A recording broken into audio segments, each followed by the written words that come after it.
O Projeto Anjo da Esperança auxilia nas necessidades da produção do programa Na Mira da Verdade, para que mais pessoas conheçam as verdades reveladas por Deus. Junte-se a este projeto e ajude a transformar vidas. Sou Anjo, sou Novo Tempo.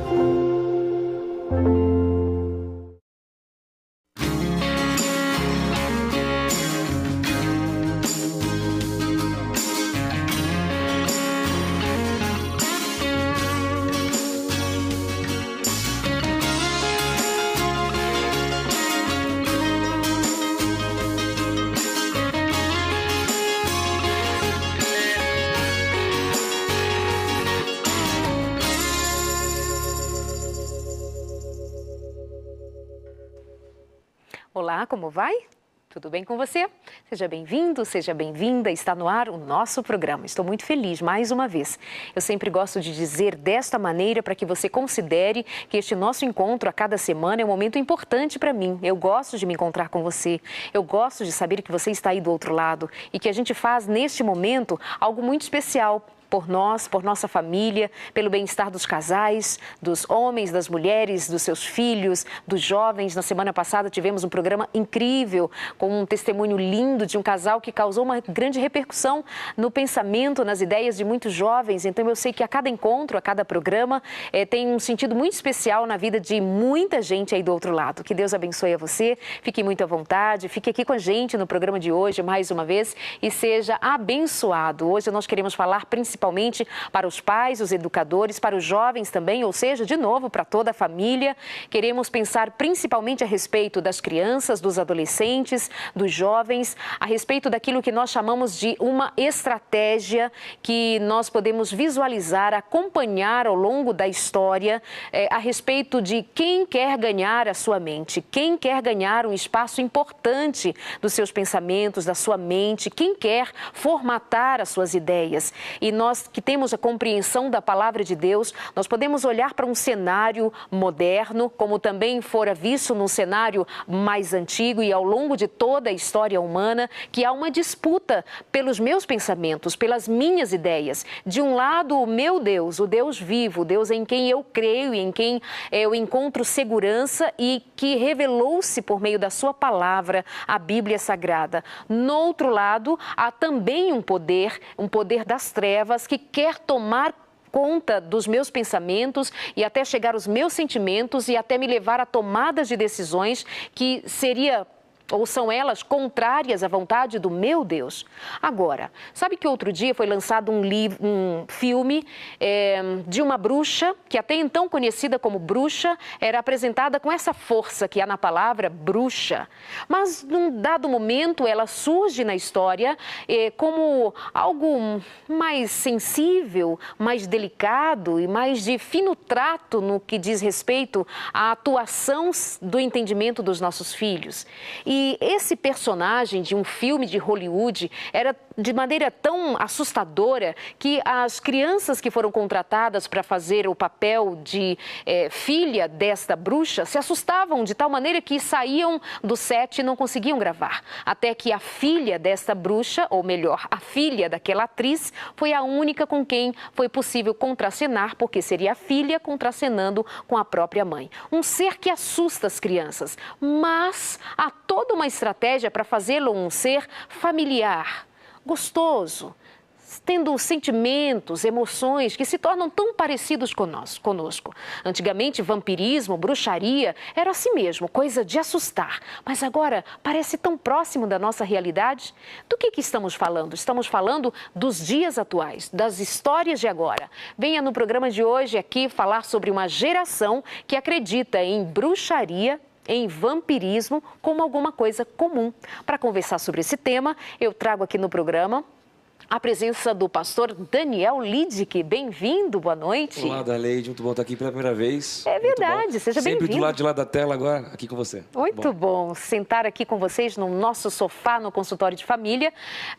Ele está acompanhado da sua esposa, Marla. Bem-vinda, Marla. Obrigada, Daleide. Muito boa noite, é muito bom estar aqui com você. Obrigada. O pastor Daniel e a Marla estão, inclusive, aqui na Novo Tempo esta semana, lançando o mais recente trabalho de vocês, que é lindo, incrível. Fala um pouquinho pra gente gente do DVD que está quentinho. Pois é, saiu ontem, é o DVD Jesus, Luz do Mundo. E ao contrário do que você está falando, né? De coisas que falam de bruxaria, a gente está falando sobre Jesus. É o melhor de todos os temas. E é um trabalho voltado também para os jovens, para os adolescentes. E ontem a gente lançou no NASP, onde nós trabalhamos, o NASP, que é o Centro Universitário Adventista de São Paulo, campus São Paulo. E a gente lançou, e a gente está aqui agora no Novo Tempo, hoje, amanhã, depois de amanhã, nos programas, para apresentar um pouquinho do projeto. Vai ser uma bênção, se Deus quiser. Tá lindo, Deus abençoe vocês. Nós temos uma revista que circula principalmente no meio da Igreja Adventista do Sétimo Dia, chamada Revista Adventista. E no mês de maio saiu um artigo a respeito, tratando do tema que eu apresentei agora há pouco para vocês. E eu trouxe aqui no programa, trago no programa de hoje a autora deste artigo, Neila Oliveira. Bem-vinda, boa noite. Boa noite, Darleide. É um prazer muito grande estar aqui com você no consultório de família. Muito bem, muito obrigada. Então, como bem disse o Daniel, eles e nós todos trabalhamos com a luz, com a palavra, com a verdade. E nós, quando trazemos um tema como este, sobre uma geração que está acreditando em bruxaria, vampirismo e dessas coisas das trevas como algo familiar, é porque nós que trabalhamos com a luz, andamos na luz, conseguimos enxergar, discernir estratégias que vêm para destruir a nossa família, para trazer mal à nossa família e muitas vezes passa despercebido. Então, fique aqui com a gente, vai lá na nossa página no Facebook, facebook.com/consultoriodefamilia.nt, /consultoriodefamilia.nt. Vou começar com você, Neila, como autora do artigo que foi lançado na revista Adventista. O que te chamou a atenção precisamente para você construir essa ideia e trabalhar com esse tema? Bem, como eu também escrevo, né, para crianças, uma vez eu estava num acampamento bem grande, com crianças de 6 a 9 anos, eu fui convidada para falar lá. Esse acampamento aconteceu em Guarapari, no Espírito Santo, e havia umas 500 crianças, mais ou menos, ali. E aquilo, assim, me chamou muito a atenção, como que elas têm facilidade para absorver o que você diz. Num fim de semana que eu estive ali, elas vinham e perguntavam as coisas, e aquilo me despertou, assim, a atenção. Foi a primeira vez assim que eu comecei a olhar para as crianças de uma forma diferente. Tem um grande potencial aí para ser explorado. E por conta disso, eu já tinha começado uma pesquisa um tempo atrás e eu resolvi retomar aquela pesquisa. Porque como eu estava pesquisando justamente para escrever para crianças e tal, eu queria saber assim, quais são os elementos que a gente precisa usar para despertar a atenção da criança. O que você precisa usar para que ela se identifique com o material que você está produzindo para ela. E aí veio a surpresa, porque eu comecei com um material que foi um grande sucesso, né, comercial, editorial, e que teve um período muito longo, desde que surgiu o primeiro livro até o último livro, uma série. Então, aquilo assim me despertou a atenção e quando eu comecei a pesquisar mais a fundo, na verdade, eu fiquei assustada, né? Porque como foi algo que aconteceu em 97, começou, né, a ser publicado em 97, e se estendeu praticamente por um período aí de 10 anos. Nesse momento, você está falando da série? Da série Harry Potter, Ok. né? Porque essa série, ela conseguiu atrair um número muito grande de crianças, de leitores. E foi até um fenômeno, né? Porque as pessoas falavam assim, não, o que importa é que as crianças estão lendo. Exato. O que importa é que, olha como elas estão interessadas. Muitas páginas, né? A gente vê na escola os alunos com livros assim, lendo e é interessante mesmo. E esse argumento muito usado, né, Marla? Marla é professora, vocês dois trabalham com adolescentes, com jovens, crianças. Há muito esse argumento, não importa que estejam lendo. O que estão lendo não vem muito ao caso. Pois é, eles leem livros de 600 páginas, às vezes em 2 dias, né? Para mostrar como eles se interessam por aquilo. Mas a gente sabe que não é para esse tipo de livros, né? Então, mas realmente, o que está entrando na cabeça? Será que vale a pena ler qualquer coisa só porque está lendo? Exato. Não, tudo que lê. Quando a gente lê ou a gente assiste um filme, a nossa mente está muito mais vulnerável porque a gente está ali confortável, em momentos de diversão. Então, a nossa mente está muito mais aberta para assimilar o que for que vai entrar na nossa mente. E a criança, a gente sabe que é a mente muito mais vulnerável para acreditar em tudo aquilo que ela está vendo. Claro. A gente sabe que são histórias que trabalham a ideia de magia, de poderes. Você sabe falar muito melhor que eu sobre isso aí? Sim, até assim, o ponto mais interessante é porque esses 7 livros que essa autora escreveu, né, uma autora britânica, tem um personagem que começa com essa questão da identificação. O personagem, a história começa com o menino com 11 anos de idade. Então, a gente sabe, né, quem lida com criança, que essa é uma fase que, se você consegue captar a atenção da criança ali, você praticamente já tem um público certo. Então, cada livro que ela foi lançando, esse personagem ia crescendo. Né? Então, nos 7 livros, ele começa com 11 anos e ele termina, então, a série com 18. Opa! Né? Então, aí guarda isso, essa faixa etária, vai guardando que tem um significado nisso também. Nélia, a história diz que quando foi apresentado o roteiro daquele material para as editoras nos Estados Unidos, ninguém teve interesse, até que... Então, normalmente, né, quando a gente lança essa pergunta, né, para as pessoas, quantos vocês acham que se interessaram? Porque como foi um sucesso, né, editorial, mas, na verdade, nenhuma editora havia se interessado. Ela mandou, a autora, né, mandou os manuscritos para várias editoras, mas ninguém havia se interessado. Até que o editor de uma editora famosa, lá na Inglaterra, resolveu fazer uma experiência. Vou levar para casa e vou colocar isso na mão da minha filha, uma menina de 8 anos. E o que aconteceu? A surpresa. A reação da menina foi excelente, ela amou o material. Porque o que ela enxergou ali? Nós enxergamos bruxaria, feitiçaria, esse perigo, mas a criança, ela entendeu que aquilo era um conto de amizade, onde o mundo podia estar contra as crianças, contra o próprio personagem, né, ali principal, mas não, ele conseguiu vencer as adversidades, os obstáculos, e aí, por conta disso, ele resolveu investir, e aí...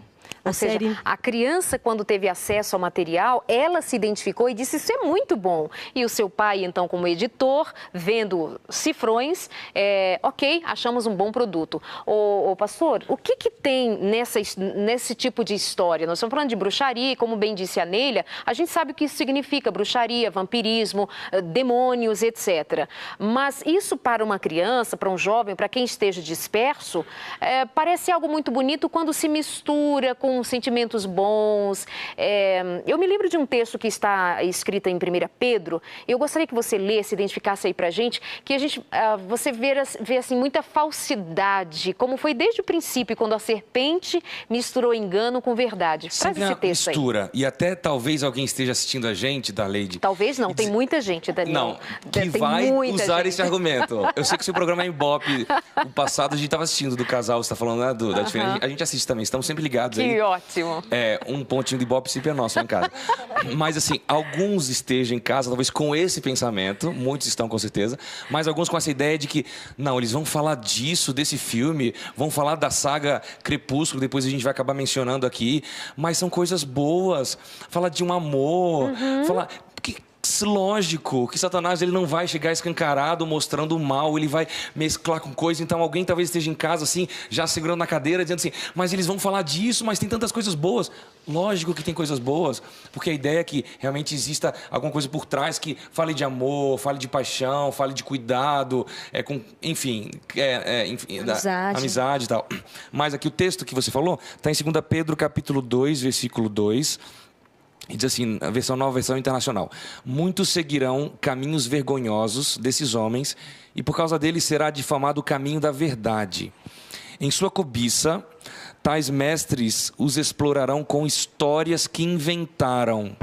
Há muito tempo, a sua condenação paira sobre eles. Aqui fala que esses falsos profetas que introduzem mentiras no meio do caminho da verdade. Então, a gente sabe, Satanás ele sempre misturou, né, a questão da verdade com a mentira. Chega no Jardim do Éden, com aquela conversa mole, fiada, tal. Mas vem, Deus falou assim, mas não é bem assim, você não vai morrer. Mais uma vez, a gente encontra nisso essa própria ideia da imortalidade. O mesmo enredo, né? O mesmo enredo. E isso sempre vai ter coisa boa.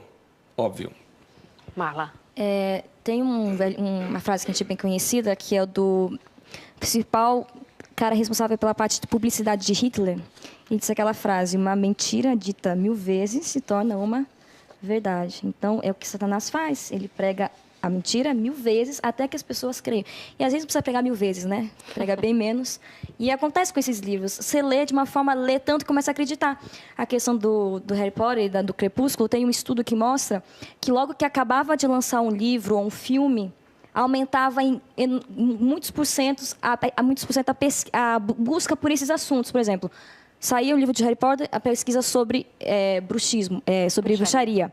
Sobre a Crepúsculo vinha a pesquisa sobre vampirismo. Então, cresce o interesse para as pessoas. E aí, isso existe mesmo? É verdade? E se for verdade? Vamos tentar descobrir? A gente acha ficção, o povo sabe que não é verdade. Não, ninguém vai assistir, mas as pessoas realmente misturam as coisas, né? E começam a buscar isso aí. Bom, mas alguém também pode estar dizendo assim, mas Harry Potter, isso é tão antigo. Aí já passou, a gente está lá na frente. Nélia, que ligações você foi encontrando nestas sagas todas dos últimos tempos? Pois é, a novidade eu acho que está aí, né? Porque quando eu comecei a pesquisar esse material, eu também pensei assim, eu falei, nossa, mas isso já faz tanto tempo, né? Os meus filhos mesmo não passaram por isso, não foram atraídos por esse tipo de leitura e tal. Mas quando eu fui um pouco além e percebi, por exemplo, esses 10 anos, né, em que essa série se consolidou, a gente percebe que foi necessário um pouco mais de tempo, 10 anos, né? Mas logo depois disso, tipo 2007, que foi o último filme, né, que foi o último livro foi lançado aqui no Brasil, da série Harry Potter, em seguida veio Crepúsculo, 2008, já com filme. Não foi tão forte a questão dos livros dessa série, mas eles já vieram com os filmes. E isso foi uma coisa que atraiu muito, né, assim, a moçada, os adolescentes, né, não as crianças. Agora já um público um pouco mais... São personagens bonitos, tem música bonita, tem um enredo apaixonante. Então... Bem na perspectiva do adolescente agora, Sim. né? Bem na Amor perspectiva Impossível. Nélia, continua. E justamente essa fórmula, né, acabou chamando muito a atenção mesmo dos adolescentes. Porque quem não sonha com amor impossível assim? Em que o rapaz é capaz de fazer qualquer sacrifício, né, um amor impossível ali. Mas vamos um pouquinho além. Vamos. Que lógica existe entre o amor de uma adolescente e um vampiro jovem, bem jovem, de 104 anos, não é? Não, acho que era um pouquinho 107, 108 anos. 104, sim, né? Mas o que a gente percebe aí? Que aquelas crianças que leram Harry Potter, elas estavam mais preparadas, já eram os adolescentes que amaram quando chegou essa série Crepúsculo. Então, isso não importa mais ali o que elas estão lendo ou estão assistindo, mas elas já estão envolvidas demais com aquilo. Um detalhe, né, voltando só um pouquinho ali de Harry Potter, na história, essa questão da distorção, né, da verdade, como o pastor Daniel falou, só existem 2 tipos ali na comunidade. Então, os que são bruxos e os que não são bruxos são chamados de trouxas, né? Um termo muggle que foi traduzido para o Brasil como trouxas. Então, a gente percebe aí já a inversão das coisas. Depois vem o vampirismo, né? Ali, uma coisa que parece um amor impossível, mas tão bonito. Mas o que são vampiros? Se você me permitir, eu gostaria apenas de ler aqui uma definição que eu encontrei, porque o pastor Daniel ainda mencionou. Às vezes, a gente pensa, não, isso daí não me afeta, porque eu sei separar as coisas. Mas será que algum pai, algum educador ficaria tranquilo em saber que seu filho está lendo ou assistindo, né, um filme como esse, em que o personagem principal, como diz aqui, né, os vampiros, são espectros de seres malignos, vítimas de suicídio ou bruxos, mas também podem ser criados quando um espírito maléfico possui um corpo ou quando se é mordido por um vampiro. Quer dizer, quando a gente vê isso pela perspectiva correta, é assustador, claro. Não é algo para ser tratado com tanta naturalidade, ainda que venha envolto numa embalagem de um romance, um amor impossível, né? Que a gente às vezes fica até torcendo para o mocinho e a mocinha, né, terminarem juntos. A gente fica torcendo. E além, nem importa a história que tem por trás, só o fato de ser algo tão contrário a Cristo. É algo satânico isso, né? A gente sabe. Falar de mal, de só o fato de ter isso dentro da nossa própria casa, nós já estamos chamando coisas assim para dentro da nossa própria casa. Nós não precisamos nem tocar nisso, ter perto de nós, quanto mais ler ou assistir, né? Então, diante disso, dessa verdade, apresentada dentro de um espectro que vai se construindo ao longo de de uma geração, nós estamos falando de algo extremamente perigoso. E como disse a Marla agora, nós estamos então assimilando a maldição, nós estamos atraindo a maldição para a nossa família. Nossos filhos estão sendo acostumados com bruxaria, nossos filhos estão sendo acostumados com a ideia... Observem os desenhos animados. Os desenhos animados, eles foram se transformando ao longo do tempo e as crianças passaram a gostar dos monstrinhos. E elas querem monstros, e elas querem luta, e elas querem... aquelas figuras assustadoras já não são mais.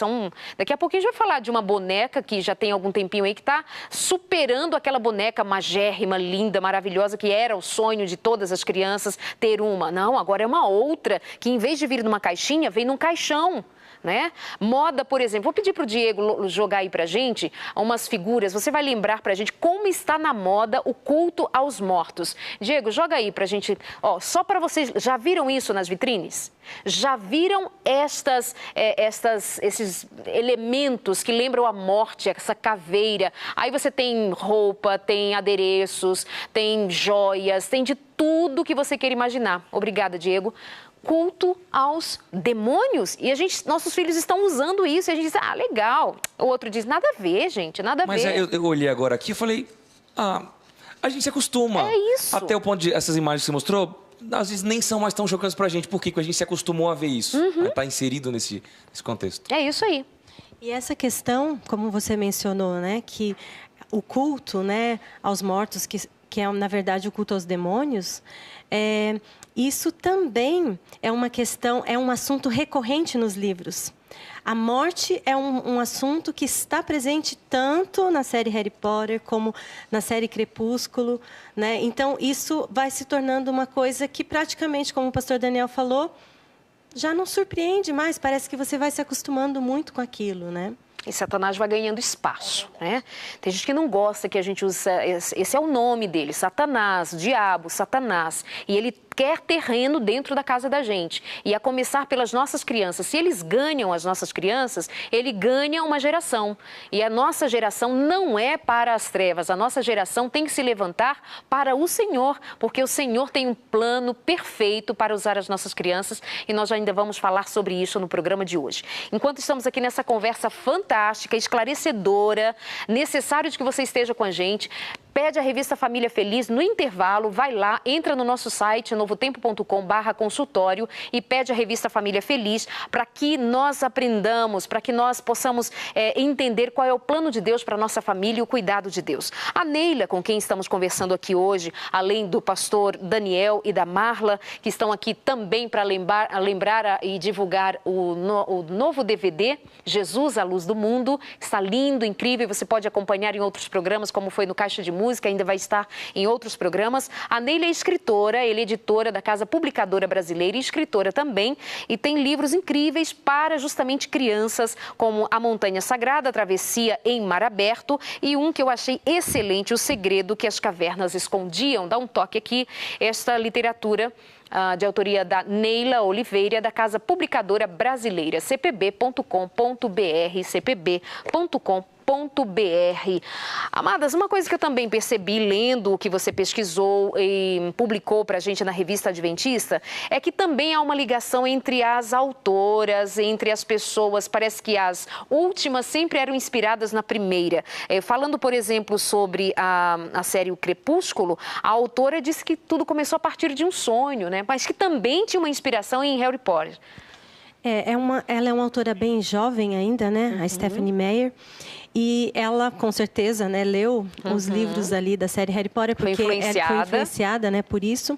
Mas interessante que ela diz que esse sonho, né, que ela teve, ela resolveu, a partir dali, começar o livro pelo capítulo 13. Uma coisa, assim, incrível, né? Porque dificilmente um autor começa um livro do meio para o fim e um número estranho, né?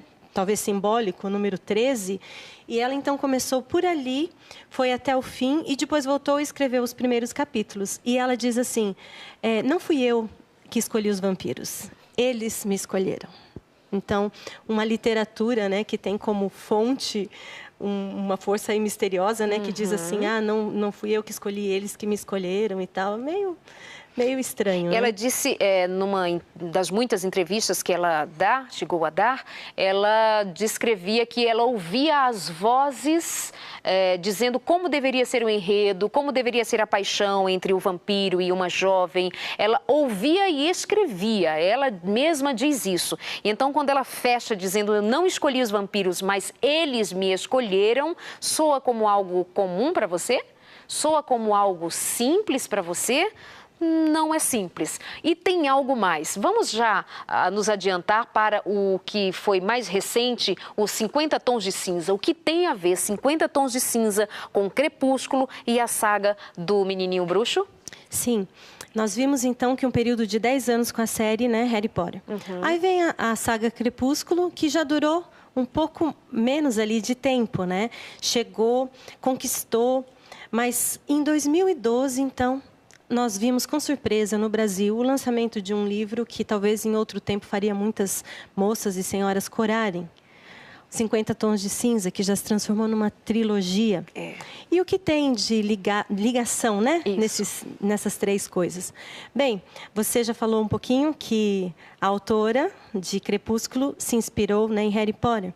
E agora vem essa autora dos 50 Tons de Cinza e diz assim: eu amei a série Crepúsculo, mas eu senti a falta de uma coisa um pouco mais apimentada. E eu resolvi, então, escrever esse romance, né, que tem como base o sadomasoquismo, uma distorção completa do sexo como originalmente foi planejado por Deus.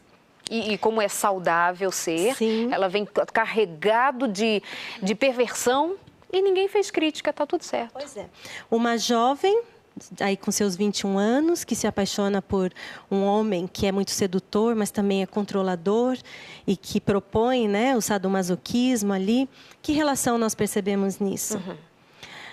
Se nós pegarmos, por exemplo, uma criança que tinha 10 anos e que começou a ler a série Harry Potter, a gente vai ver que ela é aquele adolescente, né, jovem adolescente, com seus 21 por ali, quando foi lançada a série Crepúsculo. Então, ele estava já pronto para receber aquilo.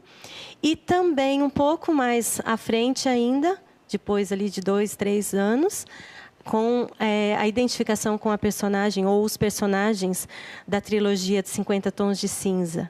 Então, ali, a jovenzinha com seus 22 anos... Você está dizendo que você percebe uma trama, que há um enredo costurado dentro desse espaço de tempo, para uma geração. Eu diria até uma estratégia mesmo. Uma estratégia, assim, alguma coisa que foi planejada. Nós sabemos que Satanás, ele trabalha em todos os tempos e sempre, né, houve alguma coisa que ele usou para procurar desviar as pessoas dos caminhos de Deus. Mas eu vejo nisso, nessa sequência, e especialmente porque já está bem perto, né, da nossa realidade, do nosso tempo agora, como algo planejado. Uma geração mesmo, porque essas coisas acabaram dando origem a outras e que estão atualmente, né, bem perto de nós. E originando outras. Vamos para o nosso intervalo rapidinho, amados. Essa história dos 50 Tons de Cinza foi um fenômeno editorial com uma vendagem mais rápida em toda a história. Nunca se viu pessoas tão interessadas em um material deste nível e numa velocidade tão grande como se deu no caso deste material. O que está acontecendo? A sexualidade sendo apresentada de modo tão vil, tão grotesco, tão doentio e sendo assimilada por mulheres, por jovens, por principalmente mulheres e jovens que se deram ao prazer de se deliciar com esse tipo de material. O que tem por trás? Quem está querendo adoecer a nossa vida emocional e a nossa sexualidade? Quem está querendo adoecer e transformar as nossas crianças em apaixonados por vampiros, bruxos e tão familiarizados com a morte e algo do gênero? A quem interessa? Vamos para o nosso rápido intervalo. A gente já volta com essa conversa séria aqui no nosso programa. Não saia daí. Até já.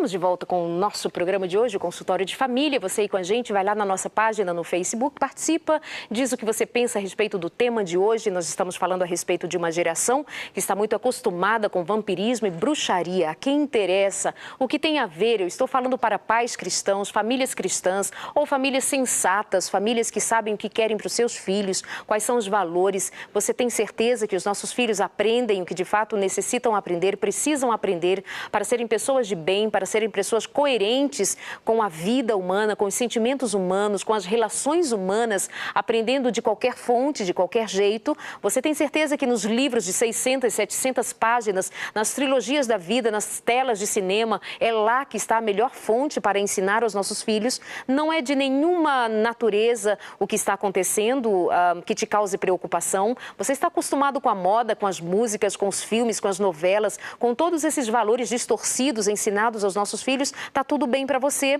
para nós não está tudo bem. Por que não para nós? Porque a palavra de Deus disse que as coisas espirituais se discernem espiritualmente. Então, as famílias cristãs, o povo de Deus, precisa saber em que tempo estamos vivendo, o que diz a palavra de Deus, qual é a verdade de Deus e quem está por trás de toda essa estratagema, de todas essas estratégias de fato apresentadas. E nós podemos ver como no primeiro bloco, no programa de hoje, dito pela descoberto, lido, pesquisado, visto e também acompanhando o nosso dia a dia, nós podemos ver que é uma grande verdade. Há uma estratégia, há uma história sendo construída. Sabe o que eu estava pensando outro dia? Que hoje nós não temos, por exemplo, programas infantis. Antes nós tínhamos apresentadoras de programas infantis e parece que passou aquela fase, né? E aí hoje o universo do adulto vem para as crianças, elas assimilam e estão ali dentro. Como que elas estão aprendendo a se relacionar? O que vocês veem na escola? Quais são os efeitos que vocês podem ver na mente das crianças, dos jovens e dos adolescentes? Por exemplo, Mara e pastor Daniel. A gente vê crianças já com a cabeça muito para frente, né? Não mais cabeça de crianças, né? Conversando sobre coisas de adultos que às vezes assim, nossa, essa criança sabe disso, como é que pode, né? E a gente sabe que nada é inocente, né? Satanás faz de uma forma que ele está colocando a verdade, alguma coisa para destruir a verdade. A gente vê, por exemplo, Crepúsculo, tem a capa, não sei se é de um livro ou de um filme, que tem duas mãos assim, segurando uma maçã vermelha. Então, assim, nada é inocente. Ele quer destruir a mente das crianças para o que Deus quer falar para a gente. Por exemplo, a gente vê a questão do vampirismo do sangue, né? A gente sabe que o sangue de Jesus é aquele que nos salva. Foi o sangue de Jesus na cruz que nos dá a vida. E o vampiro é o quê? Ele vai lá na pessoa, morde, e através do sangue, ele pega o sangue e tira a vida da pessoa. Como é que essa questão pode ser sutil, mas assim, ele está querendo destruir a mensagem, você não perverter de outro jeito, mas está ali. Algum elemento ele coloca distorcido. E a gente sabe que a mente das crianças, elas são vulneráveis. Os cientistas, eles têm tentado pesquisar alguma coisa que eles não sabem o que é ainda. Mas eles sabem que a mente do adolescente, eles estão vendo uma mancha cada vez mais forte na área onde da literatura e das artes do cérebro. Eles não conseguem decifrar o que é isso.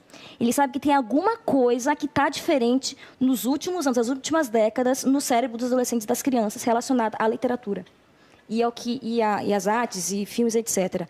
Então, eles estão agora trabalhando em cima para descobrir o que é isso. O que eles sabem é que a mente do adolescente e da criança é muito mais vulnerável que a mente do adulto. Por isso que a gente pega um livro desse e fala assim, mas isso aqui não vai acreditar nisso. É um vampiro, mas todo mundo sabe que isso é de mentira, não é de verdade.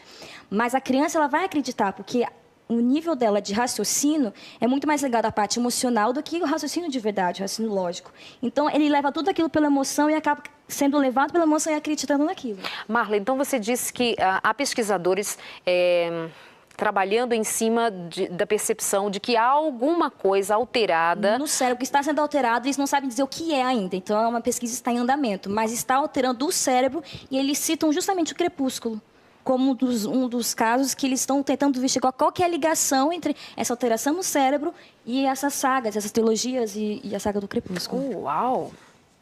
Bom, vou pesquisar sobre isso. Vamos pesquisar mais sobre isso para a gente saber que, de fato, a própria ciência já está identificando com alguma coisa estranha na cabeça, no funcionamento, no cérebro dos nossos jovens e dos nossos filhos. Portanto, não estamos falando de um tema qualquer, de uma coisa de crente. A gente não está levantando aqui nenhuma hipótese. Nós estamos falando de coisas concretas já. E são estudos que não são ligados à religião. São pessoas cientistas que estão tentando o funcionamento do cérebro.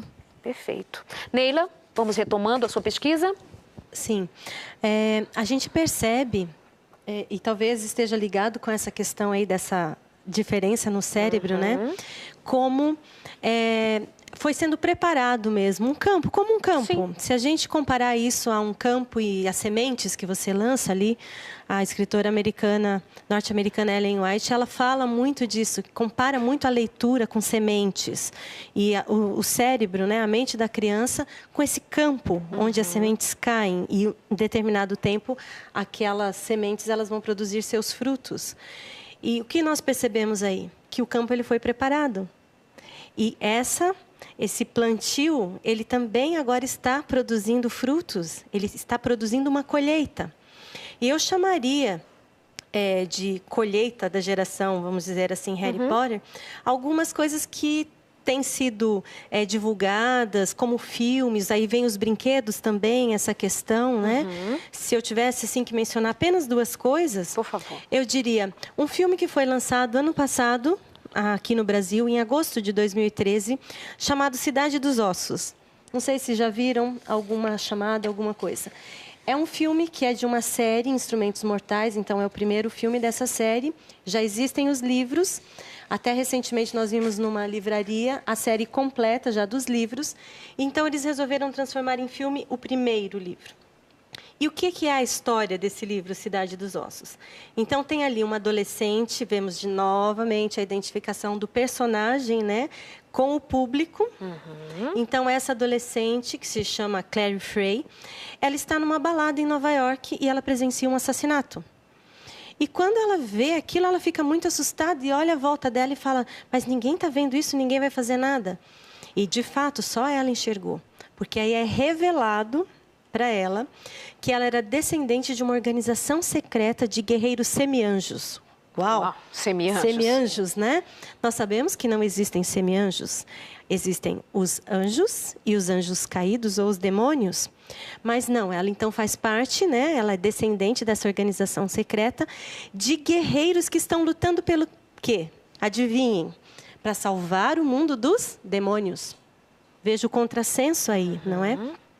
Então, a história ela vai se desenvolvendo e o que você vai encontrar ali? Todos os elementos sobrenaturais, como bruxaria, como os vampiros novamente aparecem ali, lobisomens. Numa entrevista, um dos jovens atores deu um depoimento a respeito da ligação deste filme com os anteriores. Sim, quando perguntaram para ele, né, o que você mais gostou, né, nesse filme, que você foi um dos atores aí principais, você participou, ele disse, olha, esse filme, primeiro, eu sou fã de Harry Potter, então eu vi assim uma ligação muito forte, né, com a série do Harry Potter, Senhor dos Anéis. Esse filme é muito parecido com isso. E veja, nós estamos falando de um filme que foi lançado em 2013. No Brasil, agosto de 2013. Então, percebemos que aquelas sementinhas que foram lançadas lá em 97, quando começou, né, o primeiro livro ali da série, hoje está produzindo seus frutos. Paixão pelo sobrenatural que a gente vê hoje. Exatamente, exatamente. E ele disse, esse ator reconhecendo isso, nós estamos novamente dizendo a você, há uma ligação, há um fio condutor aí nessa história toda. Nós estamos fazendo sensacionalismo? Não. Basta você ler, pesquisar, você vai encontrar. É a fala deles. A autora da trilogia Os 50 Tons de Cinza, ela disse que nem sob a ameaça de uma arma em sua cabeça, ela deixaria que os seus filhos adolescentes tivessem acesso àquele material. A mãe não quer para os seus filhos adolescentes, mas está aí disponível para todas as outras famílias, todos que queiram ter acesso, e ela ganhando rios de dinheiro com isto. Então, nós encontramos pessoas que até têm seus valores, desde que não seja contra a ele e a sua dinâmica de vida, estão aí vendendo, ganhando dinheiro, mas tem um fio condutor aí nessas histórias. Essas pessoas estão entrelaçadas pelo mesmo fio condutor.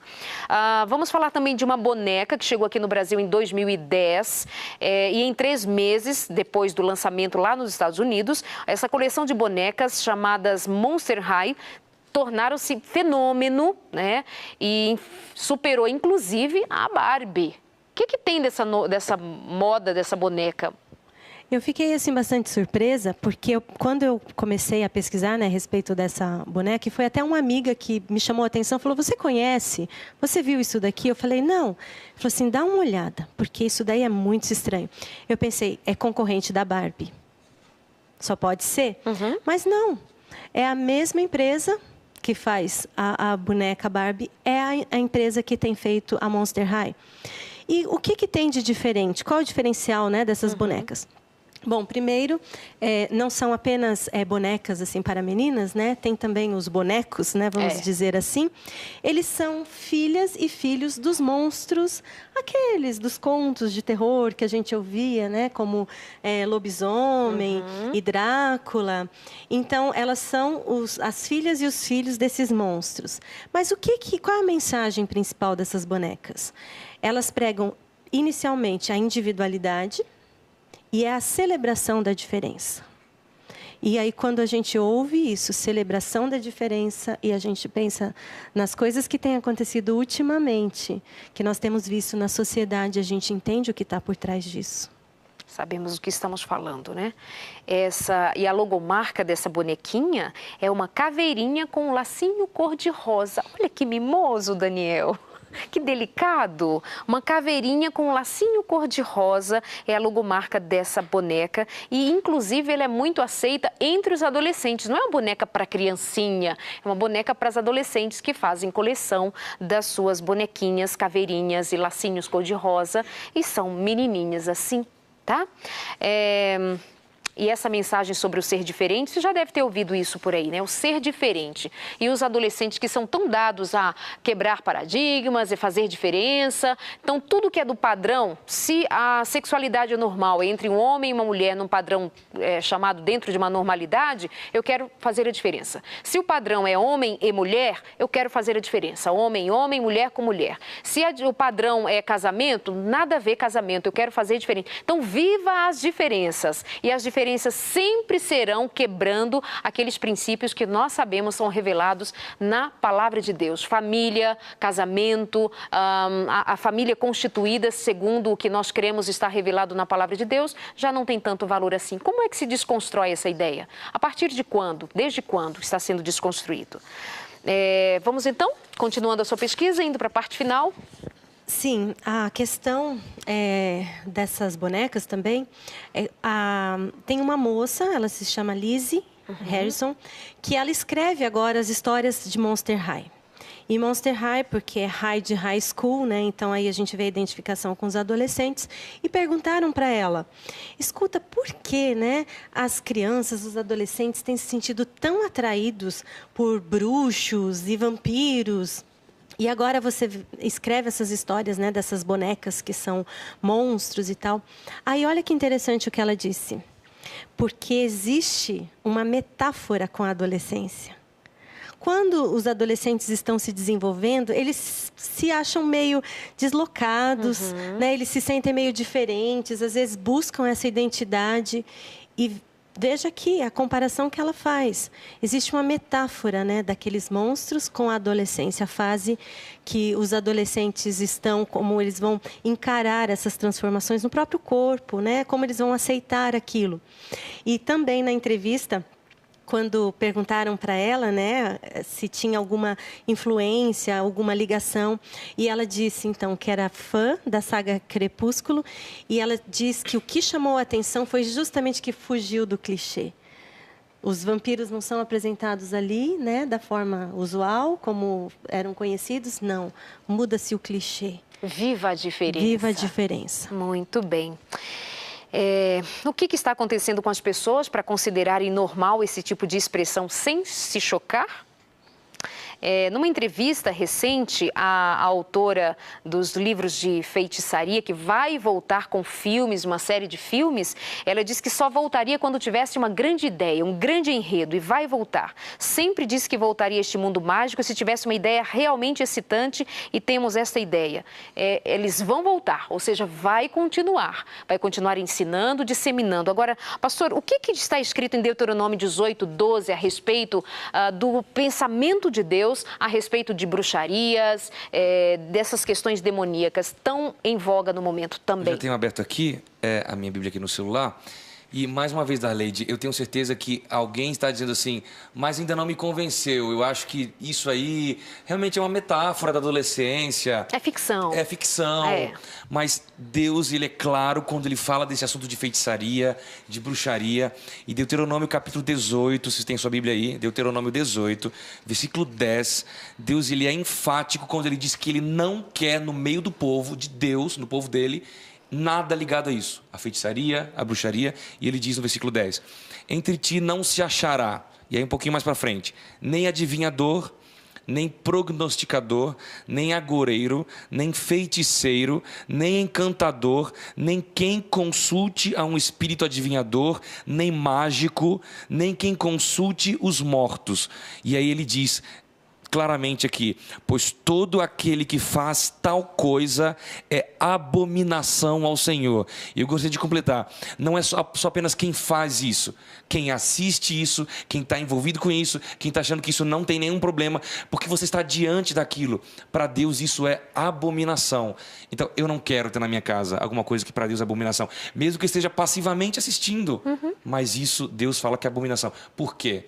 Porque isso errado, não existe, segundo a Bíblia, não existe essa questão de consultar aos mortos, essa questão de imortalidade, são conceitos que vão ficando na nossa mente. E alguém pode estar dizendo assim, mas eu nunca vi alguém que acredite nessas coisas. Eu tive um aluno, trabalhamos com alunos, e ele foi nascido num lar cristão, adventista, e ele se tornou um bruxo. Bruxo não é só aquele bruxo que está mexendo um caldeirão. Não. Existem formas de bruxaria moderna. Eles chamam de outros nomes. E ele falou, pastor, eu faço isso, eu tenho amigos que a gente se junta para fazer isso, e eu tento me libertar disso, mas eu não consigo. E ele disse, pastor, à noite a gente dorme e a gente sai do corpo e a gente se encontra, e a gente voa, a gente faz... A gente não está preparado nem para ouvir esse tipo de coisa, porque a gente às vezes desconhece de como esses adolescentes cresceram acostumados com isso e como eles estão realmente envolvidos com esse tipo de coisa. E influencia tanto a mente, que tem uma outra pesquisa feita nos Estados Unidos, o que eles fizeram? Eles separaram 140 pessoas, metade do grupo leu durante 30 minutos Harry Potter, outro 30 minutos Crepúsculo. Depois eles fizeram um questionário com essas pessoas. Várias perguntas aleatórias sobre qualquer outro assunto. Inseriram algumas perguntas no meio para não desconfiar o que tratava. Perguntas como assim, você acredita que se você olhar para um objeto, você consegue com o poder da mente levantar esse objeto? E a pessoa respondeu, acredito. Ou seja, apenas com 30 minutos a pessoa já acreditava que era possível e já está incorporando para a própria personalidade dela. Então, se em 30 minutos já acontecia aquilo, imagina ler um livro inteiro, ou a saga inteira, ver o filme. São então, coisas assim, que vão impregnando a mente, vão entrando... E você começa a acreditar, às vezes você nem percebe, de forma inconsciente. Começa a não, acho que pode ser normal. E se acontecer mesmo, se for verdade? Quem sabe, né? As pesquisas mostram que nós, já é fato conhecido, que nós temos alguns neurônios chamados neurônios espelho. E tanto faz, o que esses neurônios, como que eles trabalham? Eles trabalham da seguinte maneira, tanto faz você ser o autor de uma ação, quanto você simplesmente contemplar uma ação sendo feita por outros. Os neurônios espelho trabalham da mesma maneira, reagem da mesma maneira. Meu diretor de imagem agora me falava no ponto que de uma menina que ele conhece, 7 anos de idade, e ela diz, eu vejo fadas. Mamãe, eu vejo fadas, eu vejo. O que ela contempla? Ele me dizia, filmes, literatura, historinhas, e ela vê. E você vai dizer que ela não vê porque a imaginação dela trabalha? A imaginação dela trabalha. Só que nós temos discernimento espiritual e nós sabemos que na mente que crê, quem domina essa mente vai trabalhar a favor. Então, se ela vê fadas, fadas não é da parte de Deus, do nosso Deus, é da parte de quem? E aí fica uma dica também para os pais. A gente está muito trabalhando a ideia com as nossas crianças de contos de fada, princesinhas, festinhas de aniversário princesinha, coroinha de princesinha, mas as nossas crianças, quando estão vestidinhas de princesinhas, trabalhadas na ideia de princesinhas, observe que não são as princesas que nós conhecemos dos reinos de príncipes e princesas, como nós podemos encontrar hoje um país que tem princesa, por exemplo. Espanha. A princesa da Espanha. Tua filha não usa a coroinha porque a princesa da Espanha usa, é porque a menininha da historinha lá daquele reino mágico usa. E quando vai todo mundo lá nos castelos e tirar fotos, seja no imaginário, nas revistas ou nos filmes, é nelas que os nossos filhos se espelham. Então, mãe, cuidado, princesinha é princesinha do reino de Deus, ninguém quer, né? Se vestir como princesa do reino de Deus, ninguém quer. Se vestir, comer e viver e agir como princesinhas do reino de Deus, ai não, está fora de moda. Agora, imitar fadas, duendes, monstros, essa representação toda dos demônios, aí a gente, gente, o que tem tão bonitinho? Fica a dica para você. E uma outra coisa que a gente está comentando, quando você está tão acostumado a ler esse tipo de coisa, assistir esse tipo de filme, você não consegue, por exemplo, ler a Bíblia. As histórias da Bíblia não têm mais graça. Que gosto porque tem? São histórias tão sobrenaturais, tão viajadas, tão mirabolantes, que histórias lindas como a história de Jesus. As pessoas não conseguem parar e se deliciar na beleza da história de Jesus. Então, isso é um perigo que vai além. A nossa mente se acostuma com coisas fantasiosas e quando você vem para o real, aquilo que realmente nutre você, que faz bem para sua vida, você não consegue mais ler. Eles leem de 600 páginas, mas quantos adolescentes terminaram já de ler algum livro da Bíblia? A gente tem tanta literatura interessante para essa faixa etária, tanta coisa boa. Isso é muito importante. Aqui nós temos muita coisa. Os livros dela, por favor. Isso é importante os pais sempre estar oferecendo isso. Às vezes as crianças passam muito tempo sozinhas, os adolescentes passam sozinhos em casa. Não tem o que fazer, o que eles vão fazer? Eles vão ver filmes, eles vão ler livros assim para passar o tempo. Então é importante gastar tempo com eles, né? Ver filmes juntos, filmes que sejam interessantes, livros que valham a pena, né? Perfeito. E nós vamos agora, faltam só 5 minutos. Eu falei que voava e tanta coisa que a gente quer dizer. Princesa, na verdade, é toda uma estratégia montada em cima de um plano original que pertence a um Deus que revela em sua palavra o que Ele quer para os nossos filhos. Eu vou pedir ao pastor que leia para a gente, ou você já tem aqui o texto? Tenho aqui. Leia, Joel 2. Eu costumo dizer, a expressão que eu encontrei para isso, logo que nós falamos em estratégia, que essa estratégia do inimigo, na verdade, é uma cópia, é um plágio. E de uma estratégia original que está na Bíblia, que diz assim, Joel 2, 28. E depois disso derramarei do meu espírito sobre todos os povos. Os seus filhos e as suas filhas profetizarão. Vão proclamar mesmo a mensagem de salvação às pessoas. Os velhos terão sonhos, os jovens terão visões. Veja que Satanás, como um bom estudante da Bíblia, porque ele estuda a Bíblia, ele conhece, não como nós, para buscarmos sabedoria e entendimento, não. Mas porque ele sabe que ali está revelado o plano de Deus. Exato. E ele sabe que Deus tem um plano especial para as crianças, para os jovens, no tempo do fim. Eles vão desempenhar um papel que ninguém mais vai poder desempenhar. Mas para que o Espírito Santo seja derramado sobre essas crianças, sobre esses jovens, é preciso uma coisa. E nós precisamos resgatar isso com as crianças. Elas precisam ler a Bíblia. Nós precisamos ler a Bíblia com elas. Porque a Bíblia é comparada a um colírio. Você falou em perceber as coisas espiritualmente. As coisas espirituais se discernem espiritualmente. E a Bíblia é esse colírio. É ela que vai abrir os nossos olhos. É ela que vai mostrar sob que perspectiva eu devo olhar para a imortalidade. Sob que perspectiva eu devo considerar o sangue. Sob que perspectiva eu devo pautar a minha vida. E tem um detalhe que eu não costumo assim, falar muito, porque é uma opinião muito particular, uma interpretação muito particular. Mas o inimigo, ele sempre vem com uma forma diferente. Ele não vai apresentar a verdade nua e crua. Ele vai vir de uma forma interessante, uma forma que esconda a verdade. E ele ri. Ele ri quando as pessoas se acham tão espertas e falam assim, não, eu não caio nessa conversa. Um detalhe do nome Potter. que eu vejo isso como uma zombaria, sabe, da parte do inimigo. A autora disse que foi porque ela tinha um vizinho que tinha esse sobrenome e colocou. Mas se nós percebermos a raiz dessa palavra em inglês, o pot, que é de jarro, de vaso, e quando dobra ali a consoante e acrescentamos o ER, que aí tem aquele que trabalha com o pote, quem nós temos na Bíblia? O oleiro. Para mim, isso eu digo sempre que é uma interpretação muito particular. Mas eu vejo nisso uma zombaria do inimigo. Mas nós sabemos que esta profecia, o que está na Bíblia, vai se cumprir. O inimigo está jogando um jogo perdido. Mas ele vai tentar o máximo, né? Ter o máximo, exatamente. Né? Mas a solução está aí. Nós precisamos resgatar isso com as famílias, com os educadores, nós que lidamos com jovens, com crianças, eles precisam enxergar a beleza da Bíblia e enxergar as coisas sob a perspectiva correta. Ouviu, mãe, pai, educadores? Ouviram? Nós precisamos trazer nossos filhos de volta à palavra de Deus, aos reis e rainhas, aos príncipes e princesas retratados na palavra de Deus, os servos de Deus, que muitas vezes sem beleza, riqueza, formosura ou vida fácil, eles simplesmente foram obedientes à vontade de Deus. E nós precisamos ensinar os nossos filhos a voltar às origens, e as origens estão na palavra de Deus. Só há um ser imortal, Deus, o Deus Todo-Poderoso. Só Ele é imortal. Não há imortalidade da alma, nem para mim, nem para você, não existe. Crer na imortalidade da alma é crer na mentira de Satanás que disse: você não morrerá. Só Deus é imortal. No plano perfeito de Deus, nós seríamos imortais enquanto ligados a Ele. Mas veio Satanás, mentiu, e veio o pecado e nos trouxe a destruição e morte. E agora só por meio do sangue de Jesus Cristo nós poderemos retornar à vida eterna por meio do sacrifício de Jesus.